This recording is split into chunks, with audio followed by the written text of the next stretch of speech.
Hello everyone, welcome back to the Rana academy. So last lecture के अंदर हमने Selina publication का जो थर्ड चैप्टर है दैट इज मशीन, उसके फर्स्ट 30 क्वेश्चंस हमने डिस्कस कर लिए थे। देखिए, मैं समझता हूँ पिछले एक दो लेक्चर से हम लगातार क्वेश्चंस को डिस्कस करते जा रहे हैं, बट मैं क्या करूँ, अब इस एक्सरसाइज के अंदर है ही 40 क्वेश्चंस और मैंने प्रॉमिस किया था कि मैं हर एक क्वेश्चन और हर एक न्यूमेरिकल को डिस्कस करूंगा। तो इसलिए देखिए, अब ये करने के लिए टाइम तो लगता ही है ना।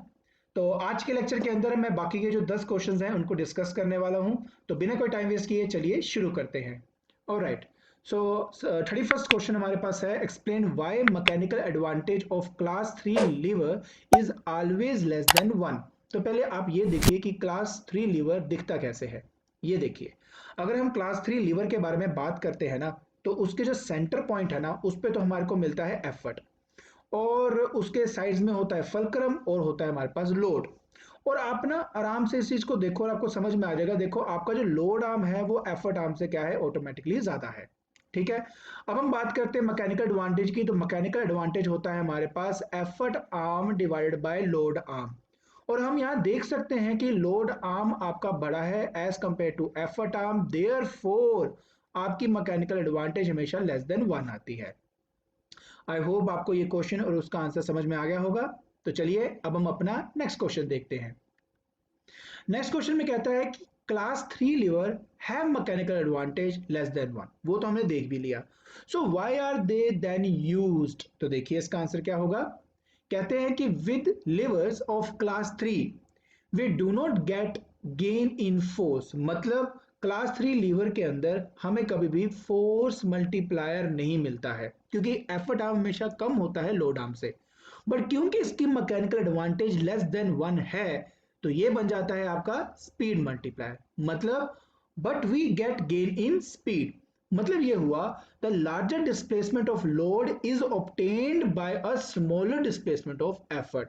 जैसे कि मैंने आपको नाइफ का एग्जांपल दिया था, जिसमें ब्लेड का जो लेंथ है वो ज्यादा होता है as compare to length of handle. I hope आपको ये क्वेश्चन और इसका आंसर समझ में आ गया होगा। तो चलिए अब हम अपना नेक्स्ट क्वेश्चन देखते हैं। नेक्स्ट क्वेश्चन में कहता है, draw a labelled sketch of a class 3 lever and give one example of this kind of lever. तो देखिए ये बहुत सिंपल है, अभी आपको दिखाया है कि देखिए एग्जैक्टली आपने ऐसे बनाना है। कुछ बातों का प्लीज ध्यान रखना। सबसे पहली बात की तो एफर्ट है वो तो आपका बीच में आएगा, ये तो सबसे इंपॉर्टेंट बात है। दूसरी बात, लोड को हमेशा पहले नीचे बनाना, क्योंकि फुलक्रम बीच में नहीं है, इसलिए एफर्ट आपका ऑपोजिट डायरेक्शन में बनेगा। ये प्लीज हमेशा याद रखना। कई बच्चे हमेशा जो गलती करते हैं वो इसकी डायरेक्शंस में ही करते हैं, या तो डायरेक्शन ड्रॉ नहीं करते हैं या तो गलत बना देते हैं। ठीक है। तो पहली बात, एफर्ट बीच में होगा। दूसरी बात, आपने पहले लोड बनाना है, और क्योंकि लोड नीचे एक्ट कर रहा है तो एफर्ट आपका ऊपर की तरफ एक्ट करता है। और ये हम तभी करते हैं जब एफर्ट बीच में नहीं होता है, और ये हम तभी करते हैं जब हमारा फलक्रम बीच में नहीं होता है। Is that okay? चलिए अब हम अपना नेक्स्ट क्वेश्चन देखते हैं। और हाँ, इसमें एक पार्ट रह गया, कहते हैं कि give one example of this kind of lever. तो सीजर जो है वो इसका सबसे बेस्ट एग्जांपल है। तो चलिए अब हम अपना नेक्स्ट क्वेश्चन देखते हैं। कहते हैं, state the class of levers and the relative position of load L, effort E and the fulcrum F in a बोतल ओपनर। तो देखिए ये आपका एग्जांपल है। अगर आप बोतल ओपनर की बात करें तो फुलक्रम आपका बीच में होता है, लोड आपका एक साइड में और एफर्ट आपका दूसरे साइड में होता है। तो क्योंकि फुलक्रम बीच में है तो ये हो जाता है आपका क्लास 1। ये है आपका क्लास 1 लीवर। जब हम बात करते हैं शुगर टोंक्स की, तो वो कुछ इस तरह से दिखता है, जिसके अंदर आप खुद देख सकते हो कि यहां पर आपके पास क्या है, फलक्रम है। ठीक है। एफर्ट आपका बीच में है, लोड आपका दूसरे साइड पे है। क्योंकि एफर्ट बीच में है तो ये बन गया आपका क्लास 3। तो ये है आपका क्लास 3 लेवल। आई होप आपको ये जो क्वेश्चन है उसका आंसर समझ में आ गया होगा। तो चलिए अब हम अपना नेक्स्ट क्वेश्चन देखते हैं। कहते हैं, draw diagrams to illustrate the position of fulcrum, load and effort in each of the following. तो सबसे पहले हमारे पास आता है अ सीसो। देखिए ये सीसो कुछ ऐसा दिखेगा आपका। एक साइड पे क्या होता है, लोड, दूसरे साइड में क्या होता है, एफर्ट, और बीच में क्या होता है आपका फुलक्रम। तो ये एक्चुअली क्लास 1 लीवर की एग्जांपल होती है। फिर हमारे पास आता है कॉमन बैलेंस। तो ये रहा आपका कॉमन बैलेंस। इस कॉमन बैलेंस में आप आराम से देख सकते हो कि अगर एक साइड पे मान लीजिए मैं लोड रख देता हूं, तो दूसरे साइड में मुझे क्या रखना पड़ेगा, वेट रखना पड़ेगा, ताकि वो क्या एक्सर्ट कर सके, एफर्ट एक्सर्ट कर सके। और बीचों बीच क्या होता है, यहाँ पे होता है इसका फुलक्रम। तो ये भी आपका एक क्लास 1 लीवर की एग्जांपल होती है।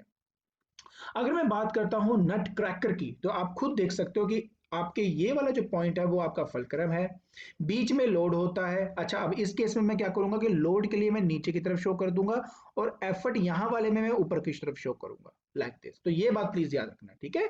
तो फलक्रम के लिए कोई डायरेक्शन नहीं होती, वो तो जस्ट एक पॉइंट होता है, इसलिए हम इसको यहाँ पे एरो नहीं लगाते हैं। क्लियर। सो ये है आपका रिक्वायर्ड आंसर नट क्रैकर का। अगर मैं फोर्सेप की बात करता हूं तो उस केस में भी एफर्ट बीच में होता है, फलक्रम वहां पे हो गया और एक साइड पे आपका लोड हो गया। तो प्लीज हमेशा याद रखना कि अगर मैं बात कर रहा हूं इस लोड की बात कर रहा हूं तो जस्ट इसके ऑपोजिट डायरेक्शन में देखिए ये एफर्ट मैंने ऑलरेडी लगाया हुआ है। अगर मैं ये लोड कंसिडर कर रहा हूं तो मैं भी ये एफर्ट कंसिडर करूंगा क्योंकि they are acting in the opposite direction. Clear. तो ये है आपका क्वेश्चन और ये थे इसके आंसर्स। आई होप आपको ये क्वेश्चन और आंसर समझ में आ गया होगा। तो चलिए अब हम अपना नेक्स्ट क्वेश्चन देखते हैं। कहते हैं classify following into levers as class 1, class 2 और क्लास 3। देखिए जब हम बात कर, चल मैं पहले आपको सभी के आंसर दे देता हूं। देखिए ये इसके आंसर है। जब हम डोर के बारे में बात करते हैं तो फलक्रम एक साइड पे होता है और हम एफर्ट जो है वो दूसरे साइड लगाते हैं और बीच में क्या होता है हमारा लोड, तो ये क्लास 2 होता है। कैटापुल्ट के केस में ये क्लास 1 हो जाता है, क्लो हैमर के केस में भी 1 होता है, व्हील बैरो में क्लास 2, फिशिंग रोड में क्लास 3 एंड शुगर टॉग में ये आपका क्लास 3 होता है। देखिए मैं इसके बारे में आपको ऑलरेडी पहले बहुत अच्छे तरीके से बता चुका हूं। तो ये इसके क्वेश्चन का रिक्वायर्ड आंसर है। तो चलिए अब हम अपना नेक्स्ट क्वेश्चन देखते हैं। कहते हैं कि what type of lever is formed by a human body while raising a load on the palm. तो देखिए ये आपका क्लास 3 लेवर होता है क्योंकि इस केस में लोड आपका एक एंड में है और एफर्ट बीच में है और फुलक्रम आपका एल्बो होता है। सिर्फ इसी वजह से ये आपका क्लास 3 लेवर कहलाएगा। जब हम raising the weight of body on toe के बारे में बात करते हैं, ये क्लास 2 लेवर होता है क्योंकि उस केस में लोड बीच में होता है फुलक्रम और एफर्ट के। इस वजह से ये क्या होता है, क्लास 2 होता है। आई होप आपको ये क्वेश्चन का आंसर समझ में आ गया होगा। तो चलिए अब हम अपना नेक्स्ट क्वेश्चन देखते हैं। नेक्स्ट क्वेश्चन में कहता है indicate the position of load effort and fulcrum F in the forearm shown alongside in the figure and name the class of lever. तो देखिए अभी अभी करके हटाया हुआ आपको कि देखिए एक जो लोड है वो नीचे की तरफ एक्ट करेगा, एफर्ट ऑपोजिट डायरेक्शन में एक्ट कर रहा है, फुलक्रम आपकी एल्बो है। तो ये जो है क्योंकि एफर्ट बीच में है तो ये क्लास 3 लीवर को रिप्रेजेंट करता है। सो इसका जो आंसर है यहाँ पे आ जाएगा क्लास 3। ठीक है, क्लास 3। तो ये था क्वेश्चन और उसका आंसर। तो चलिए अब हम अपना नेक्स्ट क्वेश्चन देखते हैं। कहते हैं given example of each class of lever in a human body. तो हमने पहले किया था नोडिंग ऑफ हेड, इसमें हमारा क्लास 1 था। फिर हमने डिस्कस किया था that is raising weight of the body on toe, that is class 2 lever. और फिर हमने किया था that is raising a load kept on a palm, तो ये था हमारे पास क्लास 3 लेवर। आई होप ये आंसर समझ में आ गए होंगे आपको। तो चलिए अब हम अपना आखिरी क्वेश्चन देखते हैं। सो कहते हैं कंप्लीट द सेंटेंसेस। पहले आता है mechanical advantage is equal to dash into velocity ratio. तो आंसर इसका है एफिशिएंसी। जो एफिशिएंसी है वो इसका आंसर। हमने इसके जो रिलेशन था वो डिराइव भी किया था। फिर आता है in class 2 lever the effort arm is longer क्योंकि ये मैकेनिकल एडवांटेज इसकी ग्रेटर देन 1 होती है तो एफर्ट आर्म हमेशा लॉन्गर होता है as compare to load arm. फिर कहता है a pair of scissor is a speed multiplier. Speed multiplier, ठीक है, क्योंकि इसकी जो मैकेनिकल एडवांटेज है वो लेस देन 1 होती है तो ये स्पीड मल्टीप्लायर होता है। आई होप आपको ये क्वेश्चन उसका आंसर समझ में आ गया होगा। ठीक है, तो आज के लेक्चर के अंदर हमने बाकी के जो 10 क्वेश्चंस थे एक्सरसाइज 3A के वो डिस्कस कर लिए हैं। इसके साथ एक्सरसाइज 3A के सारे क्वेश्चंस मैंने आपको ऑलरेडी डिस्कस कर दिए हैं। ठीक है, तो नेक्स्ट लेक्चर के अंदर मैं इसी एक्सरसाइज के रिलेटेड जो न्यूमेरिकल्स है उनको डिस्कस करूंगा। तो आज के लिए बस इतना ही। Thank you so much.